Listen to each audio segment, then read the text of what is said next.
Hello kabayan, discuss natin itong dalawang pinakamabait at pinaka-ayaw sa korap at pinakamasipag sa lahat, si Mayor Magallo and Mayor Vico Sotto.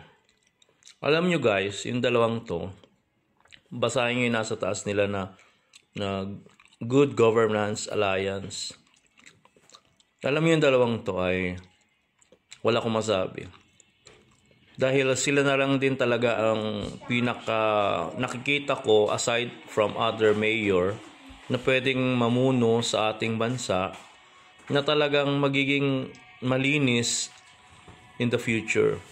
Alam ko nag-decide na si Vico na hindi mo na siya tatakbo sa 2028 election.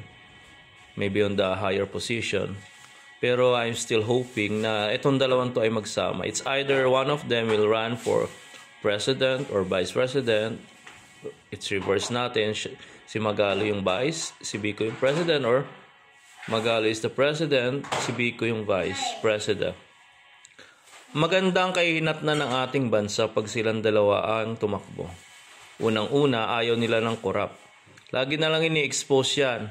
Pati yung mga tarpaulin, ng mga tumatakbong mga mayor, congressman, senador, president. Lagi may tarpaulin dun sa ano nila. Sinasabi, gawa ito ni mayor, gawa ito. Hindi naman nyo gawa yan. Gawa ng pera ng ano yan, ng mga mamamayan.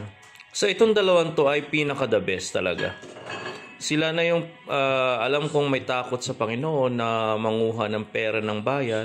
At ayaw-ayaw nila talaga ng mga ganito. Very transparent sila. Kahit saan bidding, in-open nila, sinasabi nila, wala ako dyan, hindi ako kasali dyan. Kaya mapagkakatiwalaan mo. At sila na rin talaga yung magiging ehemplo ng buong mga politician na magnanakaw.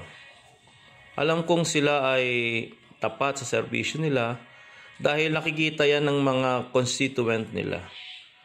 Lalong-lalo na yan si Magallo at si Vico Sotto. Kasi pag tinignan mo lahat ng social media, gustong-gusto yan, lalong-lalo na yung mga educated people. Pinipili nila yan.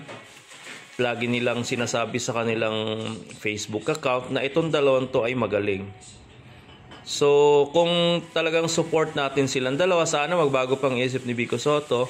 Comment down below at suportahan natin sila at ipagdasal na sana marami pang katulad nila na naglilingkod sa ating mahal na bayan, mahal na bansang Pilipinas, na tutulong balang araw sa ating bansa. Alam kong sila lang ang pag-asa ng ating bayan at ipagdasal natin sila na sana mas lalo nilang pag-igihan at talagang ubusin lahat ng korap para wala na yung mga korap na yan, wala na yung mga magnanakaw ng pera ng bayan na yan at para umunlad ang ating bansa, bansang mahal nating Pilipinas. Bye-bye, thank you.